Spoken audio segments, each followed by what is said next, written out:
encontro semanal. O título da lição de hoje é Decálogo da Vida. O nosso texto bíblico, irmãos, está em Êxodo, capítulo de número 20, do versículo 1 ao 5. Depois nós vamos ler o versículo 7. Depois nós vamos ler o versículo 8. Depois nós vamos pular para o 12 e caminhar até o versículo de número 17. Então, no nome de Jesus, abra a sua Bíblia, abra a sua mente e abra também o seu coração. Êxodo 20, do 1 ao 5 diz: Então falou Deus todas estas palavras, dizendo: Eu sou o Senhor teu Deus, que te tirei da terra do Egito, da casa da servidão. Não terás outros deuses diante de mim, não farás para ti imagem de escultura, nem alguma semelhança do que há em cima nos céus, nem embaixo na terra, nem nas águas debaixo da terra. Não te encurvarás a elas, nem as servirás, porque eu, o Senhor teu Deus, sou Deus zeloso, que visita a maldade dos pais nos filhos até a terceira e quarta geração daqueles que me aborrecem. Uau! 7. Não tomarás o nome do Senhor em vão, porque o Senhor não terá por inocente o que tomar o seu nome em vão. Lembra-te do dia do sábado para o santificar. 12.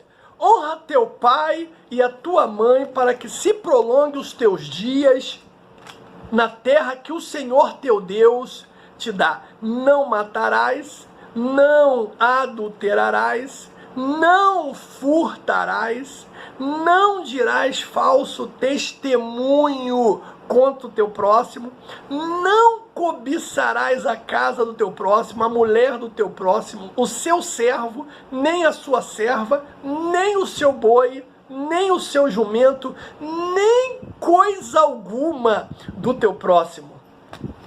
Palavra do Senhor. Meu irmão, nós temos, para a nossa lição de hoje, 3 objetivos. O primeiro é saber que a lei de Deus expressa a sua natureza na forma de imprevistos morais. Segundo objetivo nosso é compreender o contexto de produção do Decálogo e seu importante papel no projeto da salvação. E terceiro e último objetivo nosso é identificar os princípios gerais dos mandamentos e estatutos que o Senhor ordenou a Moisés. Pois bem, meu irmão, hoje nós vamos iniciar o estudo da segunda parte do livro do Êxodo, que vai do capítulo 20 até o capítulo de número 40, cujo conteúdo apresenta uma série de leis e instruções detalhadas para a vida social e cerimonial dos israelitas. Vamos aprender também sobre a essência e o propósito das ordenâncias recebidas por Moisés e vamos analisar como os mandamentos são aplicáveis nos nossos dias. O primeiro ponto da nossa lição, amados, fala justamente sobre os mandamentos. E você vai lembrar, é claro, que 3 meses depois, da saída do Egito, Deus ele conduziu os hebreus pelo deserto até o Monte Sinai. Isso está em Êxodo 19, do 1 e 2, que diz: ao terceiro mês da saída dos filhos de Israel do Egito, no mesmo dia vieram ao deserto do Sinai.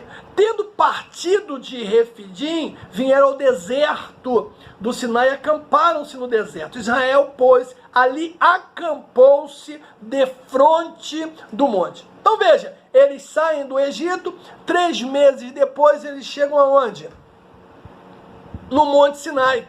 Ali, meu irmão, o Senhor, ele declarou em particular a Moisés, né, a quem chamou à sua presença, as orientações preparatórias para a entrega da lei. Isso ainda está em Êxodo 19. Nesse pacto, né, entre Deus e os israelitas, o Senhor, ele fez questão de relatar sua atuação na libertação que tirou o povo do cruel cativeiro. Assim lembrou aos israelitas o quê? A sua graciosa ação em seu favor. Então, no encontro do Sinai, o Senhor proferiu os 10 mandamentos que se constituíram nos estatutos perpétuos para serem obedecidos. Irmãos, tais ordenâncias, elas revelam, na verdade, os princípios espirituais e relacionais de Deus ao seu povo, bem como também a sua natureza santa, os quais os homens devem observar como parâmetro de conduta. Então você percebe, né, que o decálogo é muito mais do que um código ritual ou cerimonial. No sentido espiritual, ele revela prioritariamente o caráter do Deus do pacto, inspirando homens ao quê? Ao temor, inspirando homens ao quê? À reverência. Além disso, no sentido moral, irmãos, os 10 mandamentos confrontam o pecado e impulsionam o homem ao comportamento que conduz à vida. Aí nós temos o segundo tópico que fala do escopo dos mandamentos. Irmãos, os mandamentos, eles são geralmente divididos em 2 grupos. Os 4 primeiros mandamentos, eles tratam do relacionamento do homem com Deus. Os últimos 6 mandamentos, eles tratam do relacionamento interpessoal, né? O relacionamento com outros indivíduos. E é justamente o que nós vamos pontuar agora. Vamos começar falando aqui sobre os deveres para com quem? Para com Deus. E aí entra o quê? O primeiro mandamento, meu irmão. Que diz o que o primeiro mandamento? O único Deus requer o quê? A adoração exclusiva, ou seja, 20, versículo 3, não terás outros deuses diante de mim. Irmãos, desde a chamada de Abraão, né, para sair da politeísta cidade de Ur dos Caldeus, até o livramento dos hebreus do cativeiro egípcio, pelo Todo-Poderoso, que derrotou, né, e humilhou os seus falsos ídolos, ecoa uma forte mensagem ao povo escolhido. Que mensagem é essa? Não terás outros deuses diante de mim. Então veja que essa expressão diante de mim mostra o quê? A intolerância para qualquer presunção que vise estabelecer concorrência com ele. O marco inicial do decálogo, meu irmão, não poderia ser outro senão o reconhecimento inequívoco de que há um único Deus e que devemos amá-lo de todo o nosso coração, como está em Deuteronômio capítulo 6. Então, dessa forma, o Senhor não deveria ser visto por Israel como um Deus qualquer entre todos os outros, nem melhor deles. Ele era o único Deus vivo. Ele, meu irmão, e somente Ele deveria ser adorado, obedecido e louvado pelos israelitas. E é importante lembrar também que no território de Canaã, várias nações adoravam a um número muito grande de divindades, entre eles El, Baal, Acera, Asterote, Moloque. Então, escute, se houvesse obedecido o primeiro mandamento, meu irmão, o povo de Deus não teria sofrido dissabores como humilhantes derrotas e novos cativeiros. O problema ali das muitas derrotas, né, e dos muitos cativeiros foi porque eles não obedeceram o primeiro mandamento. Aí nós temos o segundo, que fala o quê? A condenação da idolatria em todas as suas formas. Eu disse em todas as suas formas. 20, versículo 4. Não farás para ti imagem de escultura, nem alguma semelhança do que há em cima nos céus, nem embaixo na terra, nem nas águas, meu irmão, embaixo da terra. Caramba! Amado, o ser humano, né, desde o início da sua história, ele busca a representação de uma divindade com a qual ele possa se relacionar de forma visível e palpável. E sempre, né, em busca de quê? Orientação, em busca da bênção. Neste caso, não basta apenas falar com tal representação. É preciso enxergá-lo, atribuir-lhe vida, a fim de que, diante dela, seja possível prostrar-se em adoração.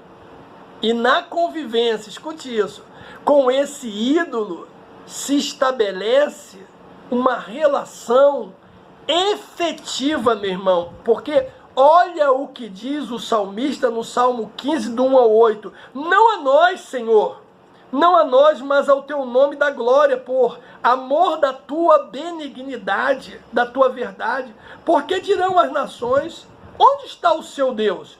Mas o nosso Deus está no céu e faz tudo que lhe apraz. Os ídolos deles são prata, ouro, obra das mãos dos homens. Tem boca, mas não falam, olhos, mas não veem.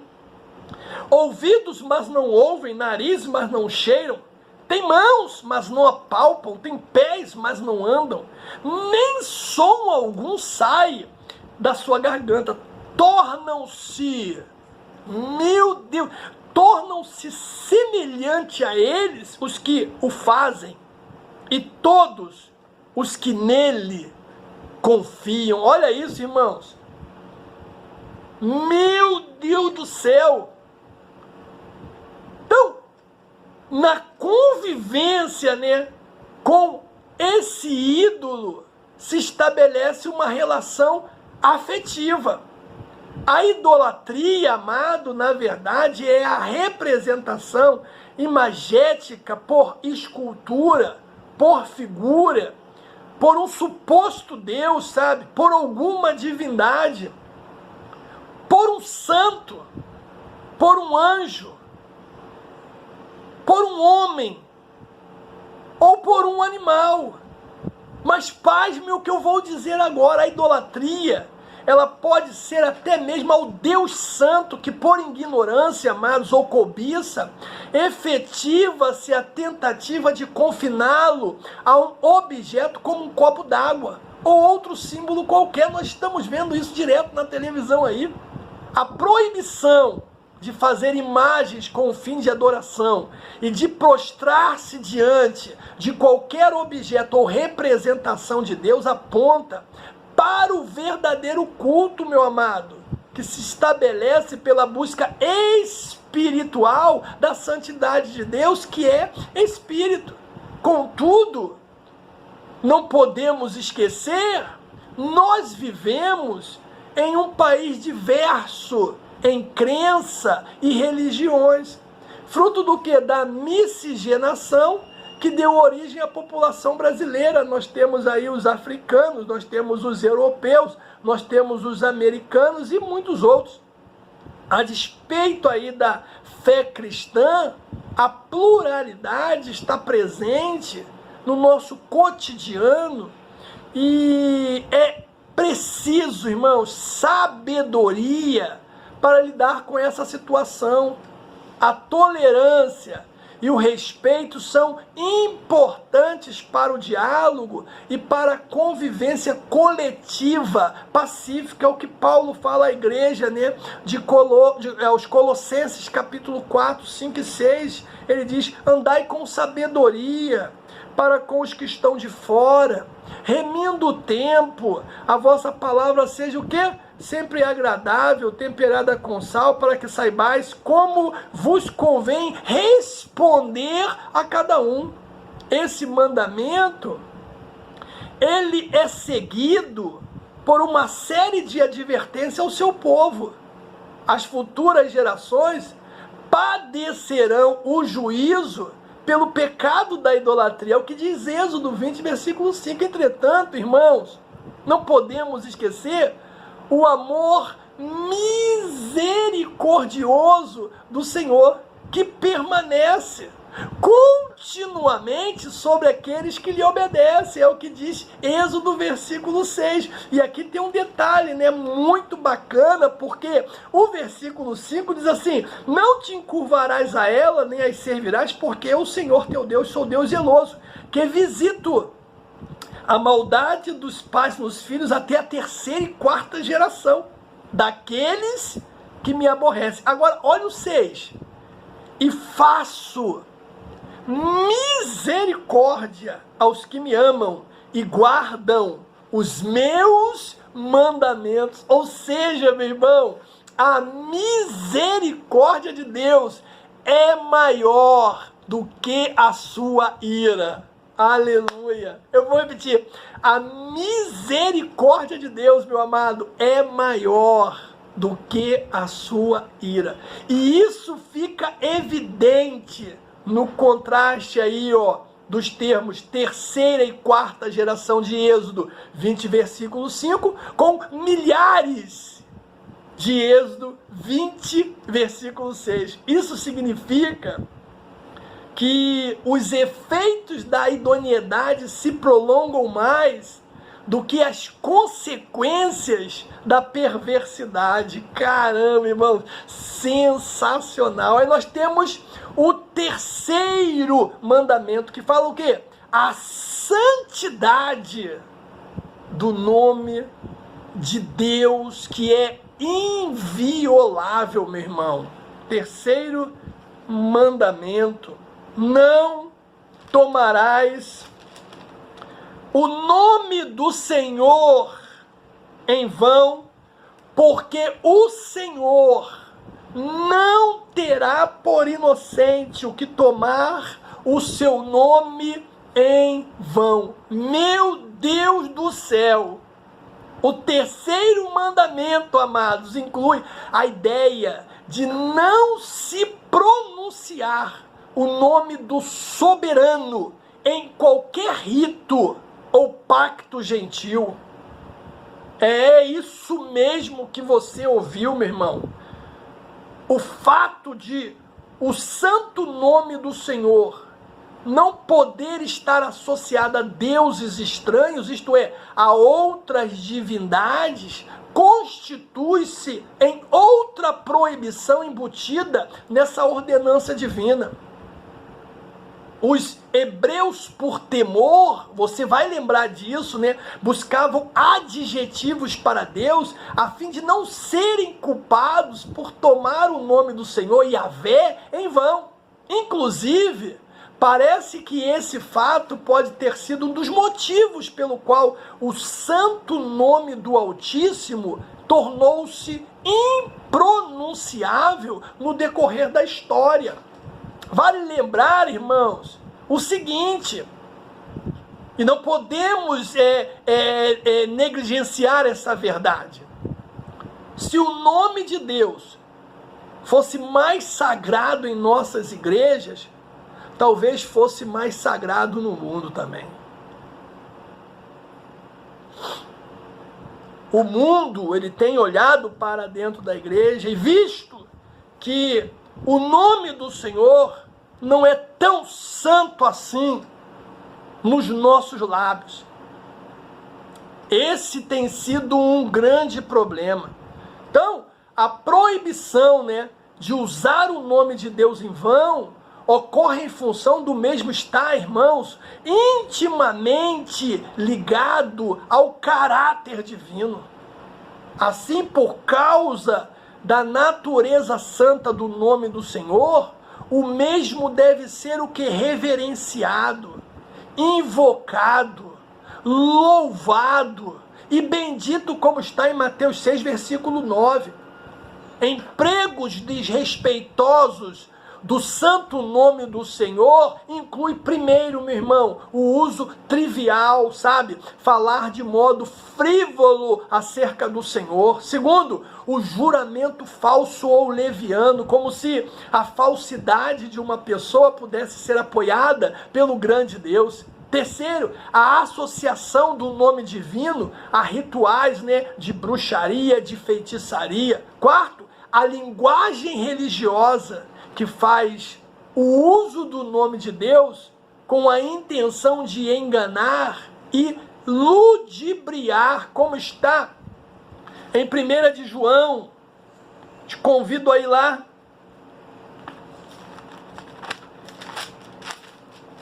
Capítulo 2, do 18 ao 27, que diz: filhinhos, já é a última hora. E como ouvistes que vem o anticristo, também agora muitos se têm feito anticristos, por onde conheçamos que já é a última hora. Saíram de nós, mas não eram de nós, porque se fossem de nós, ficaria conosco, mas isto é para que se manifestasse que não são todos de nós. E vós tendes a unção do santo e sabeis tudo. Não vos escrevi porque não soubesses a verdade, mas porque a sabeis, e porque nenhuma mentira vem da verdade. Quem é o mentiroso, senão aquele que nega que Jesus é o Cristo? É o anticristo esse mesmo que nega o Pai e o Filho. Qualquer que nega o Filho também não tem o Pai, e aquele que confessa o Filho também tem o Pai. Portanto, o que desde o princípio ouviste permaneça em vós. Se em vós permanecer o que desde o princípio ouviste, também permanecerei no Filho e no Pai. E esta é a promessa que ele nos faz, a vida eterna. Estas coisas vos escrevi acerca dos que vos enganam, e a unção que vós recebeste dela fica em vós, e não tendes necessidade de que alguém vos ensine, mas como a sua unção vos ensina todas as coisas, e é verdadeira, e não é mentira, como ela vos ensinou, assim nele permanecereis. Então está aí, irmãos, a linguagem religiosa, que faz uso do nome de Deus com a intenção de enganar ou ludibriar. Cuidado! Você vai lembrar que era comum o uso das palavras mágicas em encantamento no mundo antigo, Um exemplo bíblico ocorre em Atos 19, do 13 em diante, onde lemos sobre a tentativa pecaminosa de invocar o nome do Senhor por magos que usavam o nome do Salvador como uma forma de quê? Encantamento. Outra coisa, irmãos, no nome do Altíssimo está embutida a revelação do seu caráter, da sua santidade, da sua soberania e dos seus atributos. Blasfemar contra ele, difamá-lo, menosprezá-lo, banalizá-lo, ou usá-lo para dizer o Senhor me falou, ou o Senhor me mostrou, ou coisa semelhante, sem que haja, meu irmão, a absoluta certeza disso, é sim tomar o nome do Senhor em vão. Agora escute o que eu vou dizer. Se no dia do juízo haveremos de dar conta de palavras, né, ociosas que saíram dos nossos lábios, imaginemos quanto não pesará sobre nós, todos nós, as inúmeras vezes em que, de modo impensado, usamos o nome do Senhor em vão. Cuidado.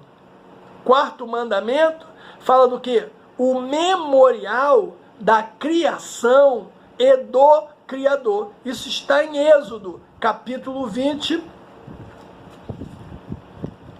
do 8 ao 11, que diz: lembra-te do dia do sábado para o santificar. 6 dias trabalharás e farás toda a sua obra, mas no 7º dia é o sábado do Senhor, teu Deus. Não farás nenhuma obra, nem tu, nem teu filho, nem tua filha, nem teu servo, nem tua serva, nem teu animal, nem teu estrangeiro que está dentro das tuas portas, porque em 6 dias fez o Senhor os céus e a terra, o mar e tudo que neles há, e o 7º dia descansou. Portanto, abençoou o Senhor o dia do sábado e o santificou. Meu irmão, a guarda do dia de descanso, né, é ratificada, na verdade, como mandamento, porque ela foi instituída antes da lei mosaica, tendo como exemplo o próprio Deus quando cessou a obra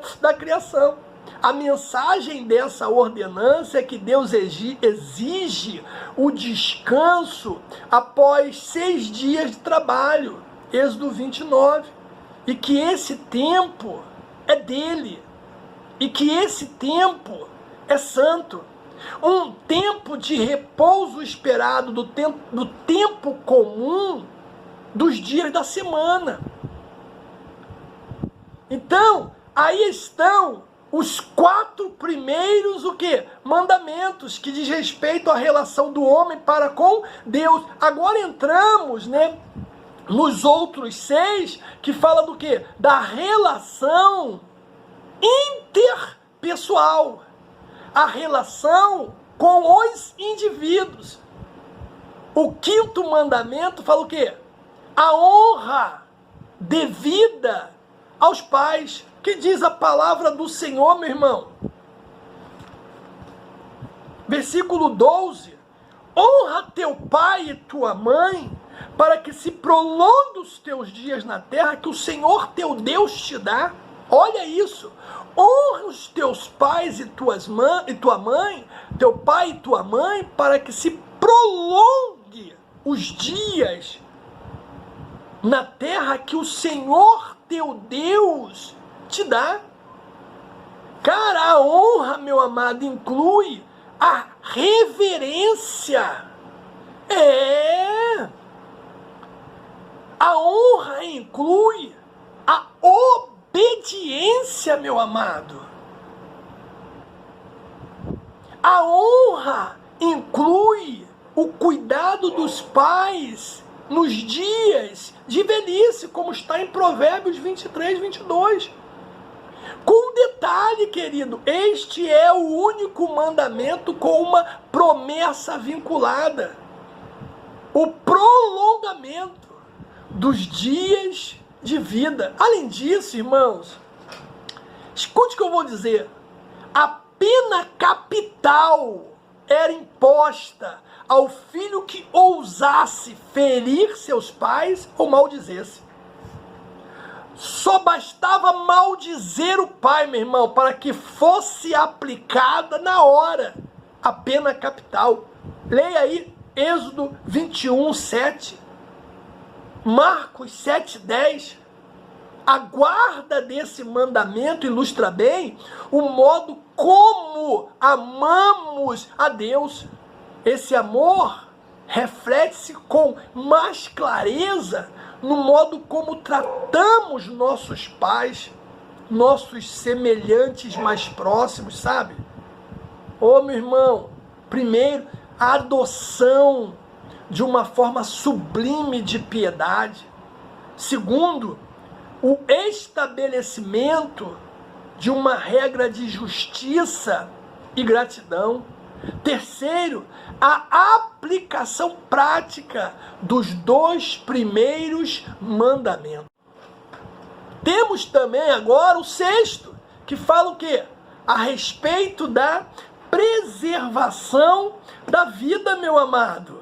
Êxodo, abra sua Bíblia aí, 20, versículo de número 13, que diz o quê? Não matarás.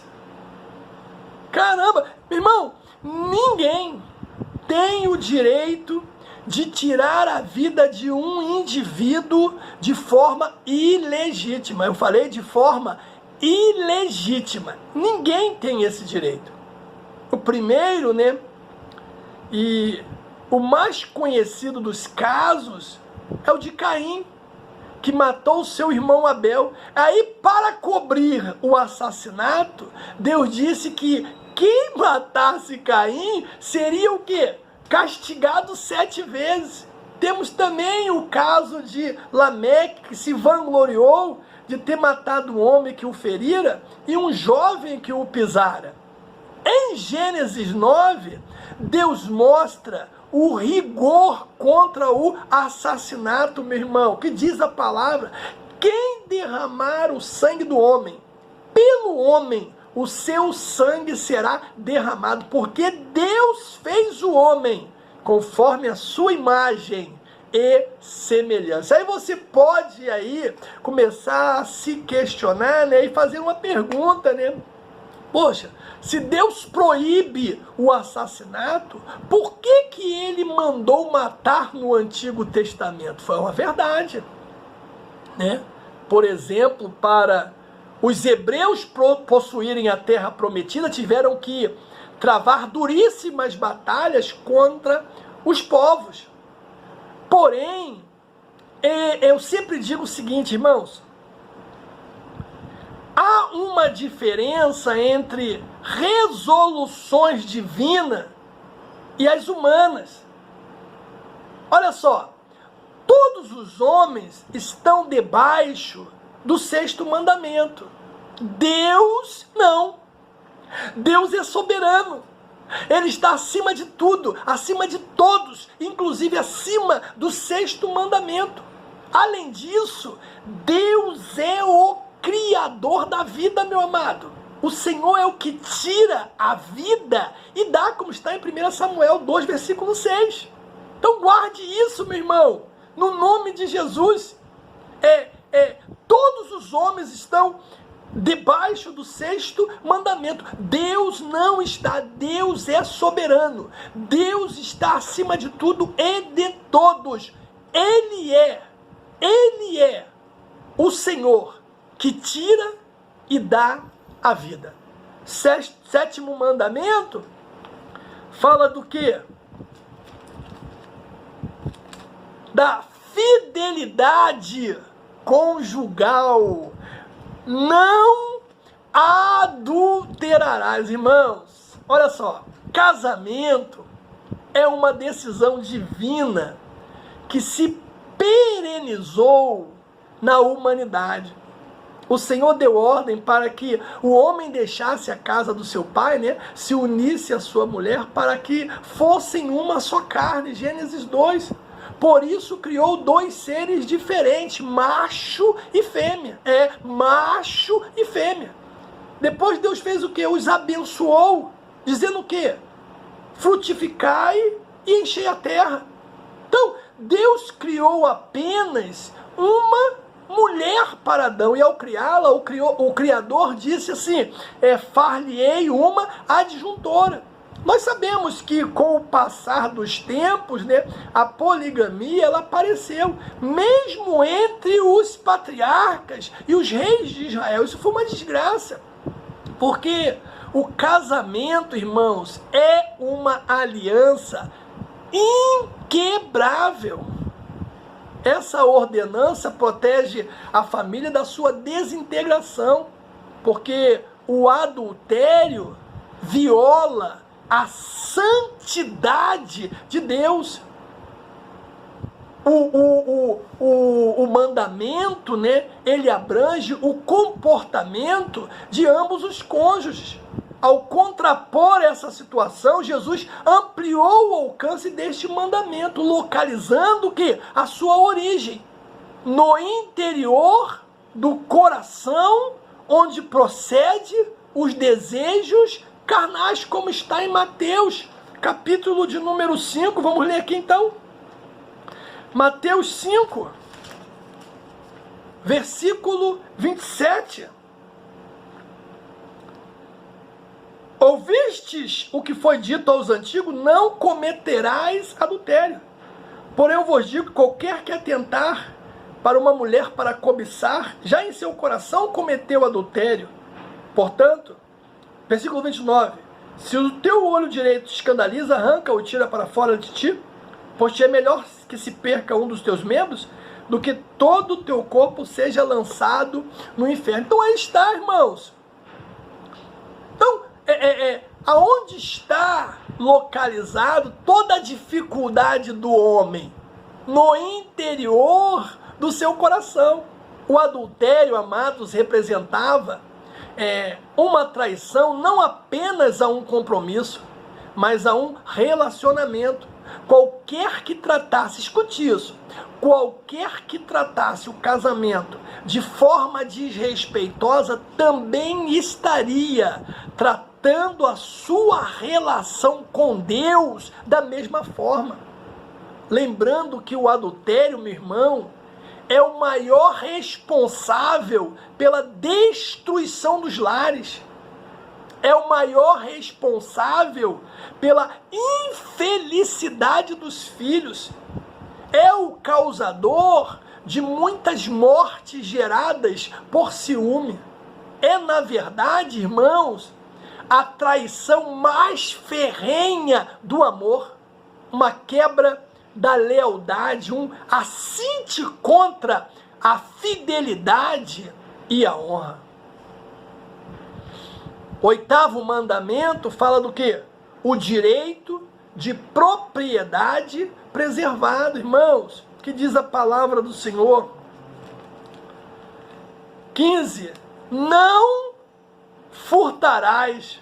Então veja, ao proibir o roubo, Deus preservava, meu irmão, o direito de o ser humano adquirir de maneira lícita e honrada seus bens e de manter a sua propriedade. Infelizmente, esse mandamento tem sido desonrado por uma sociedade desonesta e fraudulenta. Dentre aí os exemplos de atitude pecaminosa que quebram este mandamento, nós temos primeiro a sonegação de impostos, subornos, práticas de corrupção, tá tudo aí, ó. Estamos vivendo um momento que isso está acontecendo diariamente.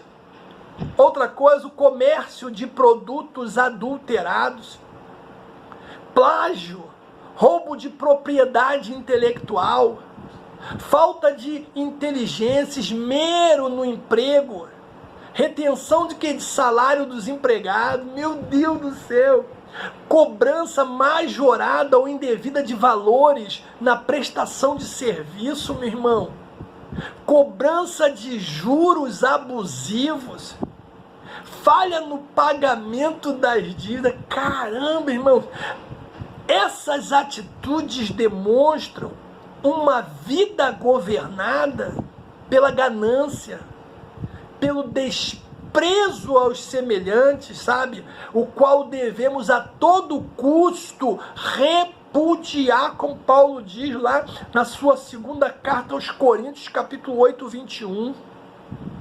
Aí nós temos o 9º mandamento, amado, que fala do quê? Da falsidade, condenada. Êxodo 20, 16. Não dirás falso testemunho contra o seu irmão. Meu Deus do céu, Jesus amado, irmãos, que o Senhor nos guarde, sabe? Veja que a partir dessa proibição, Deus condena o falso testemunho e todas as formas de mentira, tomando por base sua natureza verdadeira, santa e justa, meu irmão. Esse mandamento focaliza tanto o indivíduo como o sistema judicial, porque de acordo com as antigas leis de Israel, uma pessoa era condenada, culpada ou inocentada com base na declaração de uma testemunha fidedigna. Só você olhar Deuteronômio 17:6, meu irmão. O falso testemunho arruinava grandemente a justiça. Nós temos que tomar muito cuidado. Aí temos o 10º mandamento, que fala do que, irmãos? O 10:17, não cobiçarás a casa do teu próximo, não cobiçarás a mulher do teu próximo, nem o seu servo, nem a sua serva, nem o seu boi, nem o seu jumento, nem coisa alguma do seu próximo. Ou seja, devemos guardar o nosso coração da cobiça, meu irmão. Cobiça significa desejo doentio pelo que é do outro, meu amado. A palavra não significa apenas apreciar algo à distância, e sim possuir uma vontade incontrolável, excessiva e egoísta de se apoderar do bem de outra pessoa, sendo, portanto, a raiz da quebra dos demais mandamentos. Paulo, falando aos Romanos 7, 8, ele fala isso. Então, a aliança com Deus nos convida a tratar os outros e os seus bens com amor e cuidado, amados. Pense nisso. Eu quero concluir a nossa lição de hoje dizendo o seguinte: apesar de ser escrito para os israelitas, os mandamentos de Deus são perfeitamente aplicáveis à atualidade, porque estabelecem a perfeita plataforma moral para a vida com amor e cuidado. Que Deus, irmãos, te abençoe no nome de Jesus.